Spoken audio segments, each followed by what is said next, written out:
बच्चों, मैं प्रदीप शोकन आप सभी का स्वागत करता हूं आपके अपने YouTube चैनल पी स्टडी मंत्रा में। आई होप आप सब अच्छे होंगे।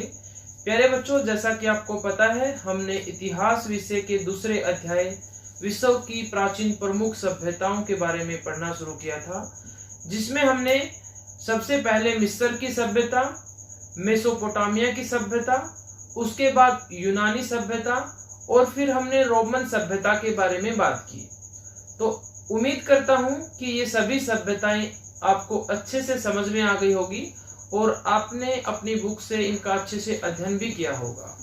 सभी सभ्यताओं को एक साथ नहीं पढ़ना है, एक एक करके अच्छी तरह से सभ्यता को याद करने का प्रयास करना और फिर इन सभी सभ्यताओं का तुलनात्मक अध्ययन करना है।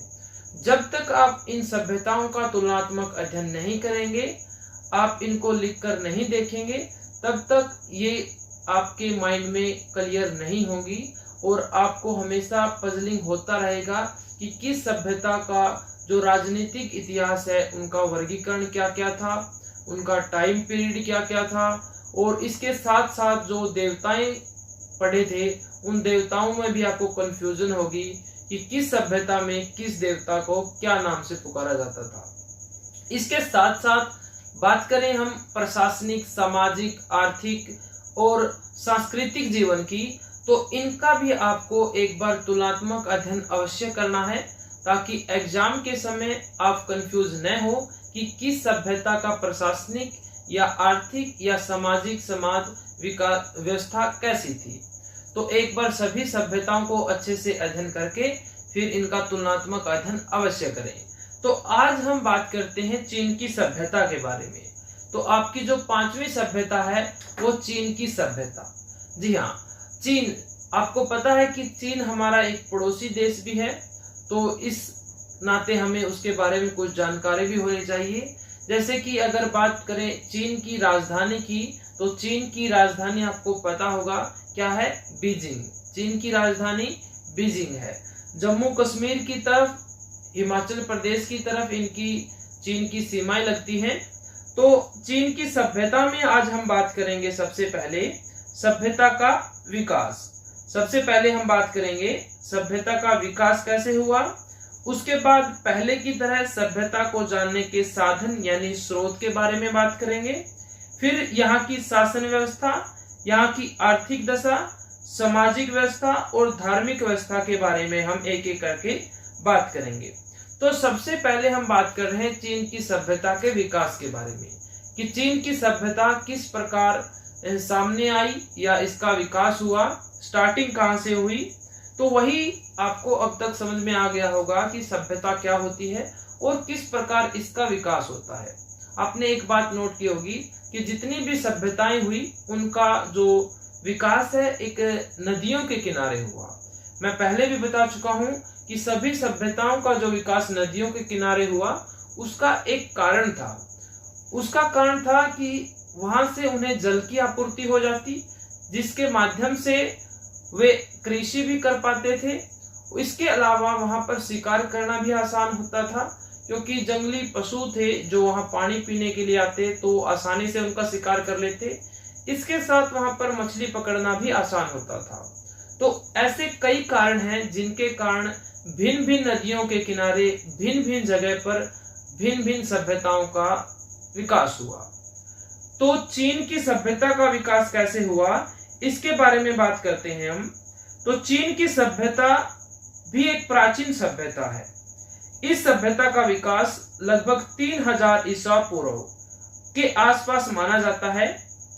इस सभ्यता का उदय सीक्यांग, हुआंगहो और वांगहो, यहाँ पर नाम थोड़े से आपको अजीब लगेंगे क्योंकि ये चीनी भाषा के शब्द हैं, तो आपको थोड़े से अजीब लगेंगे, लेकिन एक दो बार आप इनका जब प्रोनाउंसिएशन करेंगे तो आपको आसान लगने लगेंगे।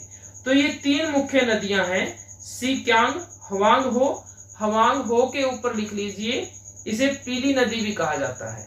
पीली नदी इसके ऊपर लिख लीजिए। एक वांगहो नदी यो के आसपास हुआ। इन नदियों में बाढ़ आने के कारण चीनी लोग इन्हें विपत्ति मानते थे, परंतु इन्हीं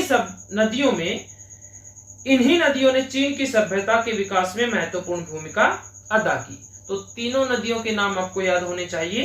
चीनी इतिहासकारों के अनुसार फूसी चीन का पहला सम्राट था। तो इनके अनुसार चीन का पहला सम्राट कौन था? फूसी। इनके नाम ऐसे ही मिलेंगे आपको। तो पहला सम्राट था फूसी, जिसने 2852 ईस्वी पूर्व से लेकर 2738 ईस्वी पूर्व तक शासन किया।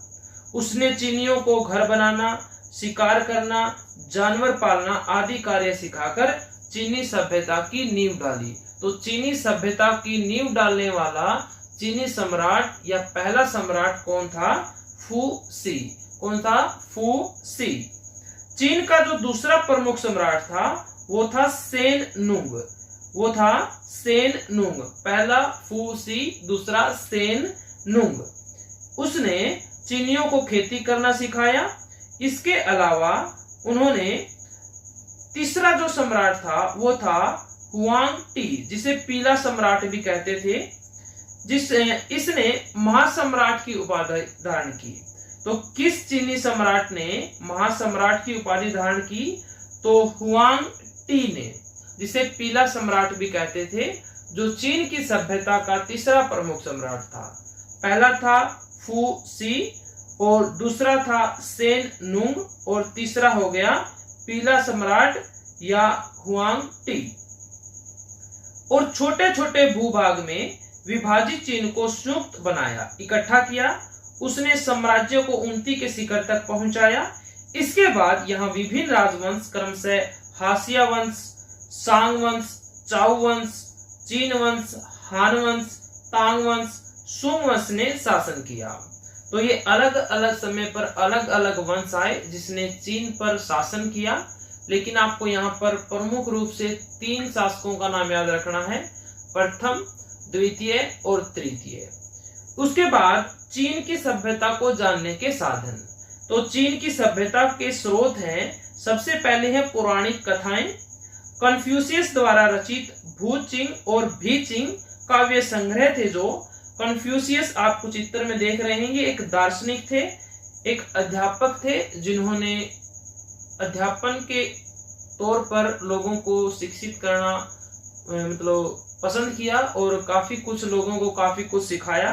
तो आपको एक क्वेश्चन मिलेगा भी हेल्प बुक में जब पढ़ोगे कन्फ्यूशियस के बारे में।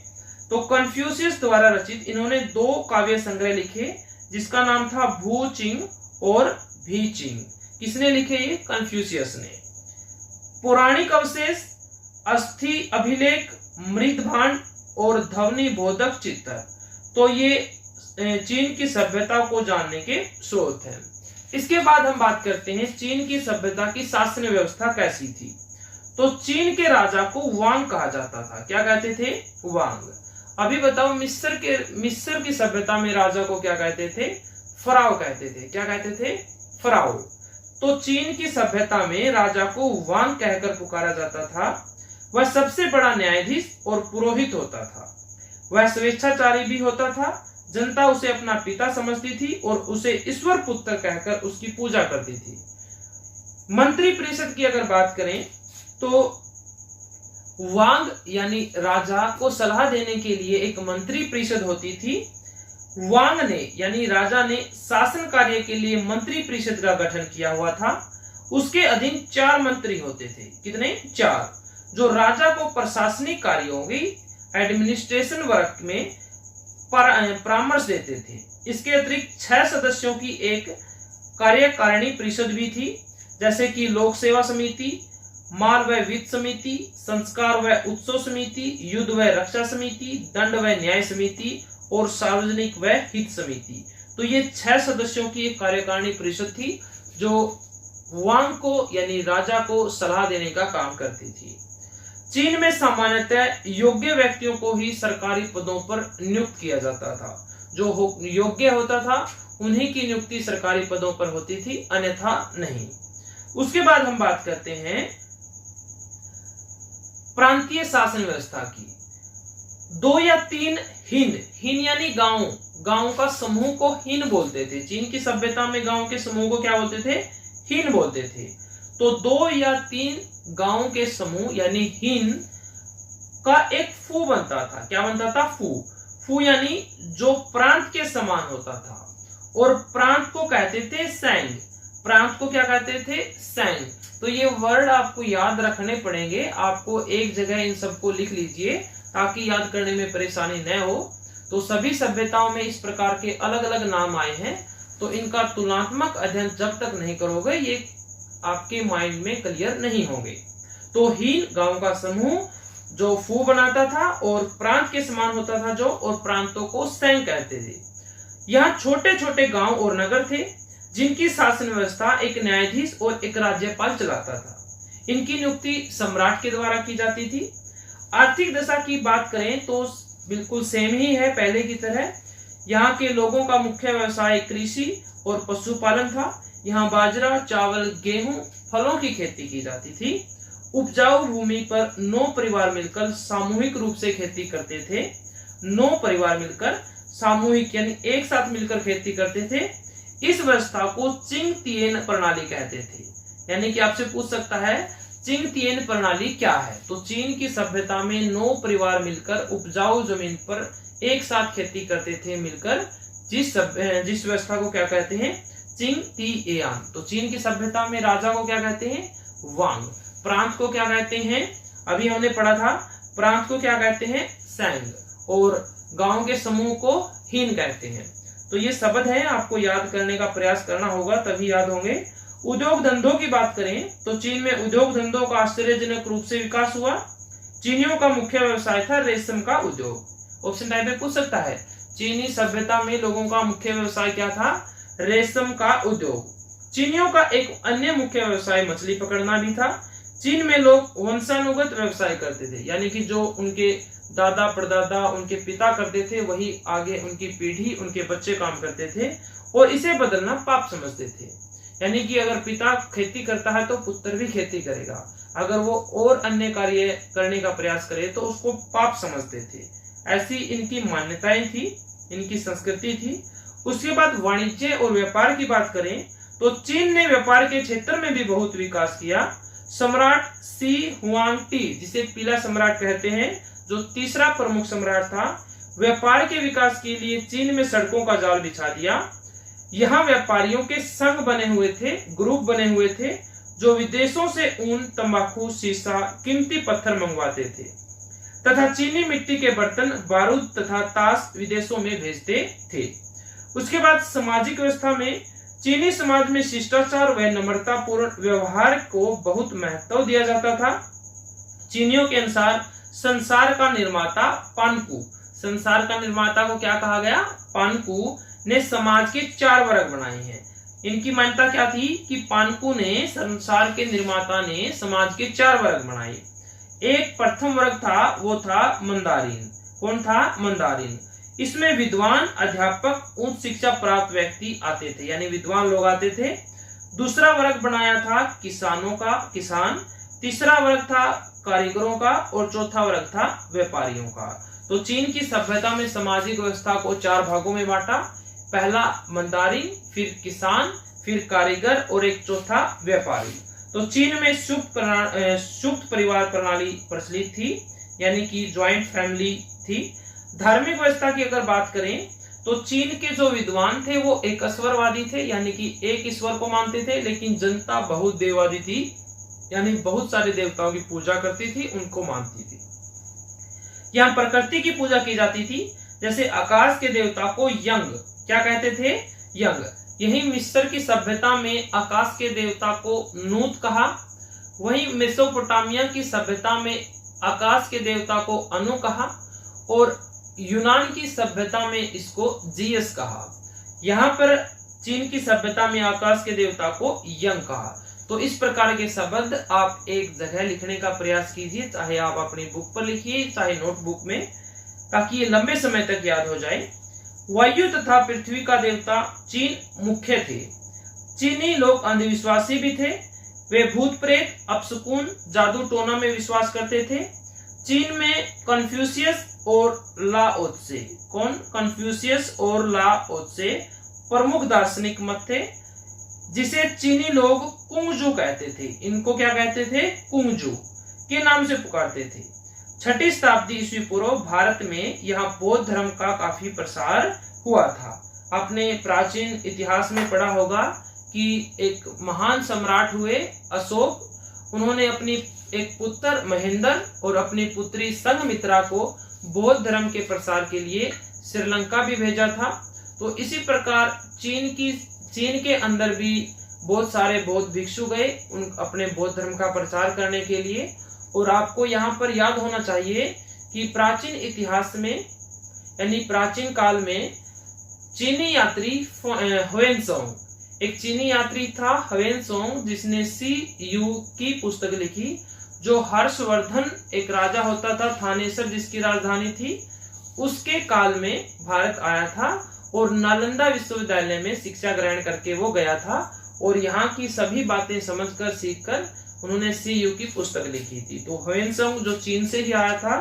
तो इस प्रकार यानी कि जो विदेशी विद्वान वगैरह या छात्र आते थे, व्यापारी आते थे, जिनके आधार पर भारत की संस्कृति का फैलाव हुआ, यानी कि एक देश का दूसरे देश के साथ तालमेल बना और उनकी संस्कृतियों का आपस में आदान प्रदान हो।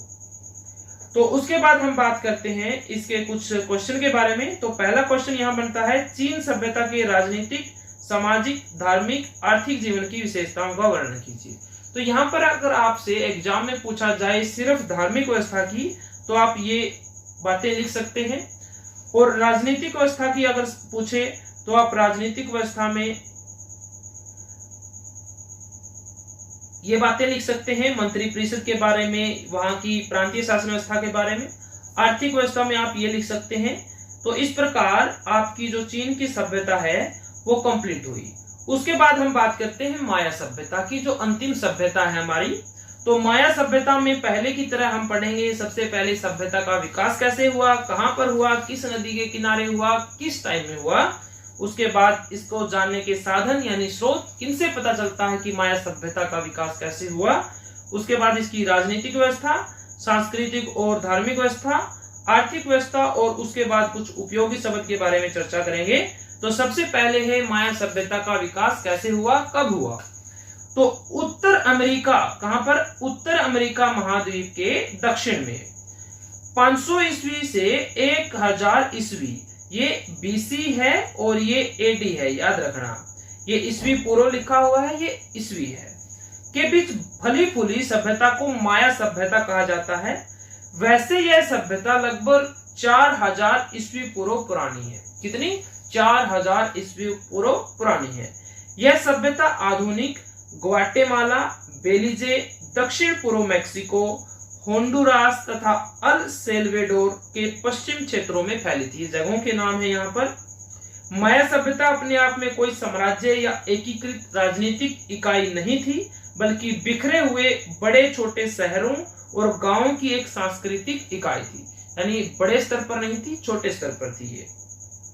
यद्यपि इनमें से अधिकांश शहर व गांव एक दूसरे से जुड़े थे। टिक्कल, कलकमुल, कोपान, पालेंके यहाँ के प्रमुख शासीय राजवंश थे। ये राजवंश थे जिसने यहाँ पर राज किया, उनके नाम थे। इनकी प्रमुख विशेषताएं इनका भव्य स्थापत्य, ललित कला, लेखन कला, खगोल विज्ञान, कैलेंडर आदि हैं, जो इन्हें विश्व के परिष्कृत व विकसित सभ्यताओं की पंक्ति में खड़ा कर देते हैं। यानी इनके ये योगदान है जिसकी वजह से आज हम इस सभ्यता को पढ़ने का, समझने का प्रयास कर रहे हैं। घरों की दीवारें लकड़ी की हुआ करती थी और इनकी छतें ताड़ के पत्तों से बनाई जाती थी। ये इनकी घरों की विशेषता थी। वहीं उसके बाद माया की सभ्यता को जानने के साधन की अगर बात करें तो माया सभ्यता में स्थित नगरों की खुदाई से मिलने वाले पुरावशेष, मिट्टी के बर्तन, नक्काशी, कलात्मक वस्तुएं व ग्लिफ, इनसे हमें माया सभ्यता की जानकारी मिलती है। वही जैसे कि भारत के अंदर सिंधु घाटी सभ्यता की खुदाई से जो सामान मिला उसके आधार पर हमें उसका संज्ञान हुआ, ज्ञान हुआ, वैसे ही माया सभ्यता का ज्ञान हुआ। उसके बाद राजहितर की रचना, इन्होंने जो रचना लिखी उसके आधार पर। प्राचीन माया, नया परिप्रेक्ष्य, माया किताबें या कोडिसिस, ठीक है ना। तो ये 3 हैं जो मुख्य तौर पर माया सभ्यता के स्रोत हैं। यहाँ आप साइड में देख सकते हो माया सभ्यता का एक भवन का चित्र है, कितना विशाल है और कितना सुंदर है। उसके बाद हम बात करते हैं माया सभ्यता की राजनीतिक व्यवस्था की। देखो, माया सभ्यता में राज्यों के मुखिया को असली पुरुष या हेलेक यूनिक कहा जाता था। क्या कहते थे? या तो असली पुरुष या हेलेक यूनिक के नाम से जाने जाते थे राज्यों के मुखिया। ये कीवर्ड याद रखने हैं। इनका पद आनुवंशिक था, यानी पीढ़ी दर पीढ़ी चलता रहता था। हेलेक यूनिक यानी राज्यों का मुखिया राज्य के लौकिक और अलौकिक प्रतिनिधि माने जाते थे। इनके अधीन अन्य शहरों के सरदार थे। अन्य शहरों के सरदार थे जिन्हें बाता बोब कहा जाता था। शहरों के सरदार को क्या कहते थे? बाता बोब। राज्यों के मुखिया को क्या कहते थे? असली पुरुष या हेलेक यूनिक। हेलेक यूनिक के लिए साथ में क्या थे?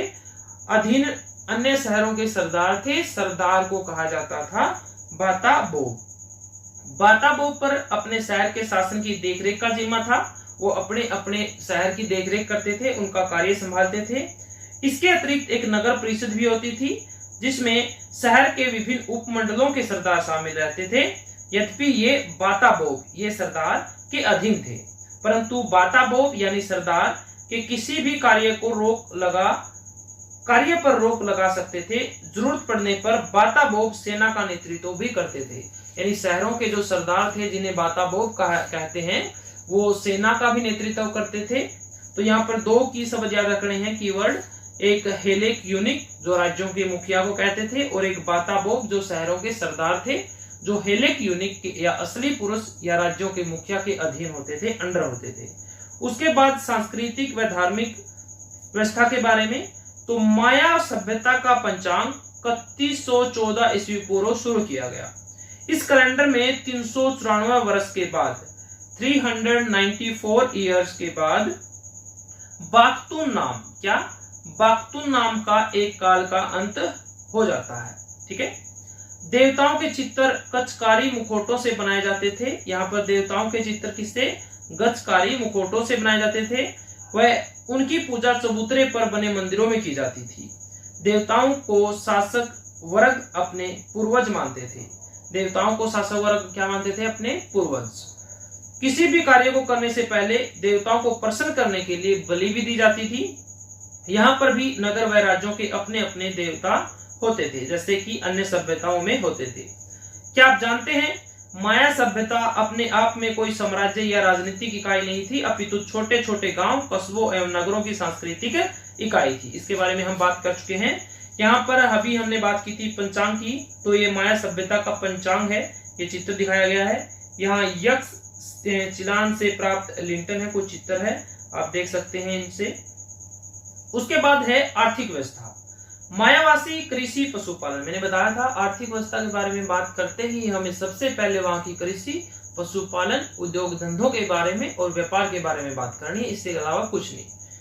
कृषि और पशुपालन विशेष ध्यान दें। गेहूं, जौ, चना, गन्ना, नारियल आदि फसलें उगाई जाती थी। इसके साथ साथ पशुपालन में गायें, बकरी विशेष पशु थे। माया सभ्यता में नाव, सूती वस्त्र, तांबे की घंटियां, तलवार, आभूषण बनाना प्रमुख कार्य थे। वे अपने बाता बोब क्या? अपने शहर के सरदार एवं हेलेक यूनिक राज्य का मुखिया, वे अन्य धनी लोगों के लिए सुंदर नक्काशीदार लकड़ी के प्रयोग करके घर बनाते थे। किसान व साधारण लोग कच्चे घर में रहते थे, जिसे ना कहा जाता था। किसान व साधारण लोग कच्चे घर में रहते थे और कच्चे घरों को क्या कहते थे? ना।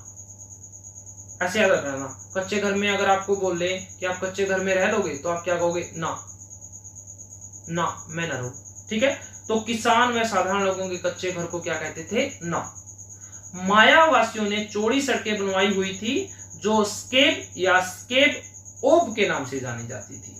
चौड़ी सड़कों को क्या कहते थे? स्केप ओब। सड़कों के बारे में हमने पहले भी पढ़ा था। सिंधु घाटी सभ्यता में भी सड़कों की चर्चा हुई थी, और इससे पहले हमने रोमन की सभ्यता में भी सड़कों की बात की थी कि रोम में इतनी सड़कें थी कि ऐसा एक लोकोक्ति थी कि सभी सड़कें रोम को जाती हैं। तो एक बार फिर सड़कों के बारे में चर्चा हुई है माया सभ्यता में, जहां चौड़ी सड़कें बनवाई गई जिसे स्केप ओब कहा जाता था। और अंत में हम बात करते हैं उपयोगी शब्द की। तो हेलेक यूनिक आपको पता है राज्य के मुखिया को कहा जाता था, तो इसके पास में लिख सकते हैं आप। बाता बोब शहर का सरदार को बाता बोब कहते थे। बाकलून, स्केप ओब और ना तो आपको याद ही हो गया होगा, जो किसानों और साधारण लोगों के कच्चे घर थे उनको ना, और जो सड़कें चौड़ी बनी होती थी उनको स्केप या स्केप ओब, और बच गया बाकलून। तो बाकलून के बारे में हमने बात की थी पीछे। तो बाकलून का क्या अर्थ होता है, तो इसके बारे में भी हमने बात की थी, बाकतून नाम का काल। बाकलून लिखा है, ये बाकतून, शायद ये सेम ही है, तो इसका अर्थ हो गया ये। तो इस प्रकार हम अगर बात करें इसके क्वेश्चन की, तो पहला क्वेश्चन है माया सभ्यता में किन क्षेत्रों में फैली थी, तो आप आराम से लिख सकते हो। वो शहर जो फर्स्ट पेज था उस पे हमने बात की थी माया सभ्यता के बारे में। माया सभ्यता, तो यहाँ मैंने बताया था इसको, इसके शासक वर्ग थे और यहाँ पर ये फैली हुई थी, मुख्यतः कहाँ पर, उत्तर अमेरिका महाद्वीप में। तो इस प्रकार आप ये बातें लिख सकते हैं। उसके बाद माया सभ्यता का श्रेष्ठ युग किसे माना जाता है, ये क्वेश्चन भी हमने बात की। माया सभ्यता के राजनीतिक, आर्थिक, धार्मिक, सामाजिक जीवन की विशेषताओं का विवरण दीजिए, तो आप इसको भी आसानी से लिख सकते हैं। और कुछ अन्य बातें हैं, ये आप पढ़ लेना, इससे ज्यादा कुछ नहीं है, जो महत्वपूर्ण थी वो मैंने आपको करा दी है। तो इस प्रकार हमने अपना दूसरा अध्याय विश्व की प्राचीन प्रमुख सभ्यताओं के बारे में बात की, जिसमें हमने 6 की 6 सभ्यताएं एक एक करके पढ़ी। तो आप इसका अच्छे से अध्ययन कीजिए। मैं एक बार फिर कहता हूं, इसमें आप नोटबुक का प्रयोग कीजिए, इनका तुलनात्मक अध्ययन करके एक साथ लिखिए। तो प्यारे बच्चों, उम्मीद करता हूं कि आपको ये चैप्टर पूरा अच्छे से क्लियर हो गया होगा, याद हो गया होगा, समझ में आ गया होगा। तो प्यारे बच्चों, अगर आपको आई हो क्लास पसंद तो लाइक कर दिए जल्दी से, और सब्सक्राइब जरूर कर लीजिए, शेयर ज्यादा से ज्यादा कीजिए। Okay, thank you, have a nice day, take care.